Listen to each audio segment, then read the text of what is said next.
እሺ ሰላም ናችሁ? እንዴት ናችሁ? የሀገሬ ልጆች ደህና ናችሁ ወይ? ደህና ነኝ፣ እግዚአብሔር ይመስገን። ልብስ እያጠብኩ ነው። ይቅርታ፣ ልብስ እያጠብኩ ነው። ስራ ነው፣ ምንም ማድረግ አይቻልም። የሀገሬ ልጆች እና ሰላም ናችሁ? እንዴት ናችሁ? ደህና አደራችሁ? ሰላም አደራችሁ? እኔ ደህና ነኝ፣ ፈጣሪ ይመስገን። ላይክ፣ ሼር፣ ኮሜንት አድርጉኝ። አዲስ ጀማሪ ነኝ። ቲክቶክም አለኝ። አደራ አደራ እህቶቼ ወንድሞቼ፣ የስደት እህቶቼ የስደት ወንድሞቼ ላይክ ሼር ኮሜንት አርጉኝ፣ እገዙኝ፣ እሺ ተባበሩኝ፣ እሺ እና ተባበሩ፣ ታገኙዎች ተባበሩ፣ ተባበሩ፣ እሺ ተባበሩ እህቶቼ ወንድሞቼ፣ አዲስ ጀማሪ ነኝ እና ተባበሩ። ተባበሩ። እንደናንተ ስደት ነው ያለው። እኔም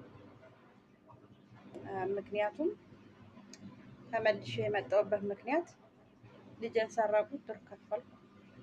ከዛ በኋላ መልሼ ወደ ስደት መጣሁ። ልጄን በሰላም አውጥቼ የሰራኋትን የ4 ዓመት ከ6 ወር ከፍዬ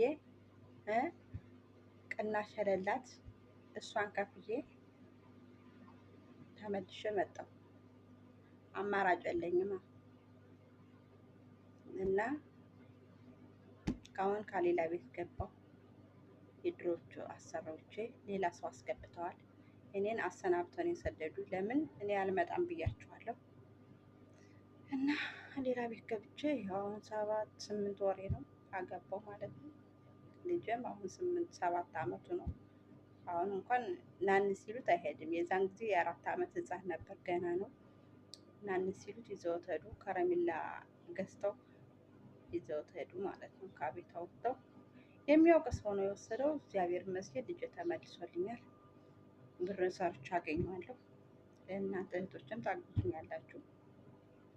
ደግሞም እየሰራሁ ነው፣ ፈጣሪ ይመስገን ማለት ነው። እና በቃ